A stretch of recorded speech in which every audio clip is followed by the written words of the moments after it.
Hello, everyone. Welcome back to my channel.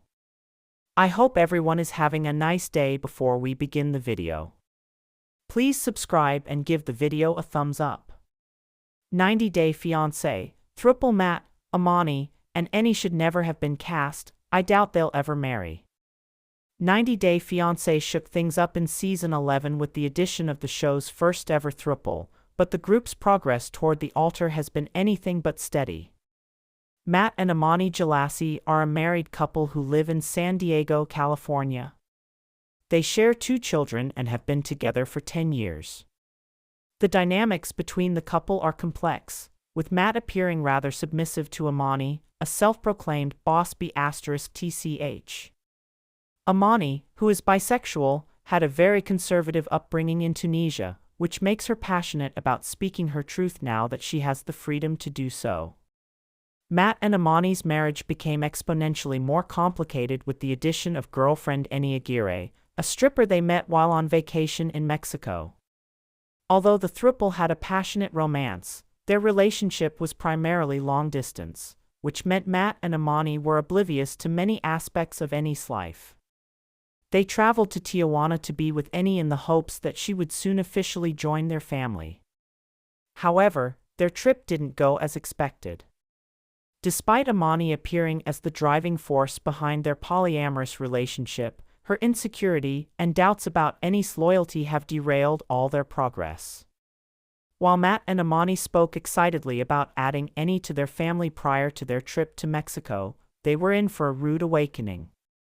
It became painfully clear that the trio hadn't discussed boundaries that would make them each feel secure.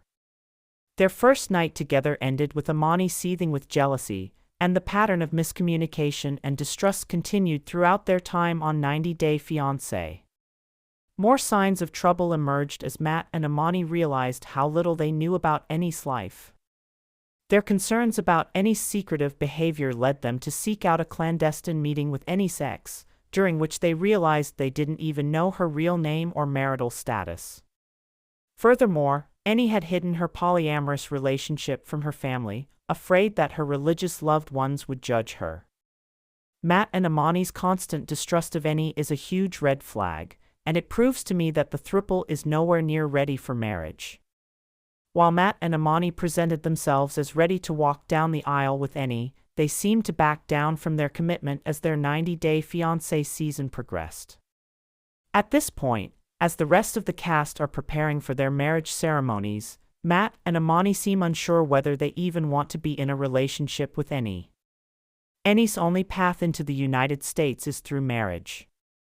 The fact that Matt and Amani are already married adds an extra layer of complication to their K-1 visa application process. Matt and Amani will need to legally divorce for one of them to marry Annie and bring her to the United States. Their friends were dumbfounded by their plan, and I can't say I disagree. Matt and Amani's time in Mexico has been rife with jealousy over their roles as they integrate Annie into their relationship. Annie admitted she was more interested in Amani than Matt, and Amani was unsure whether to tell her husband. Her hesitation didn't help the complicated dynamics within the group. Matt started to feel like an outsider, leading Amani to awkwardly push Matt and Annie to go on a date to strengthen their bond. Annie now has to choose which partner to marry.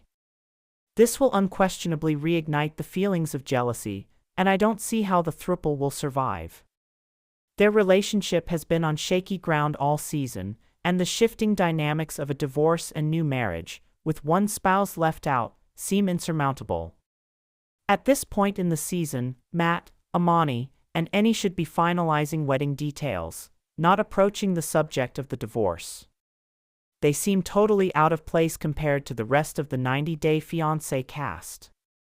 The throuple would have been better suited for Before the 90 Days, which documents the time leading up to the K-1 visa application.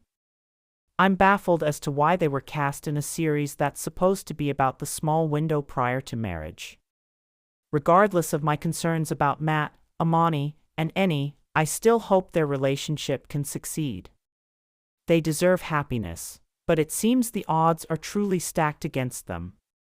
There's no way their many conflicts will be resolved by the end of 90 Day Fiancé Season 11, which suggests to me the marriage will never happen.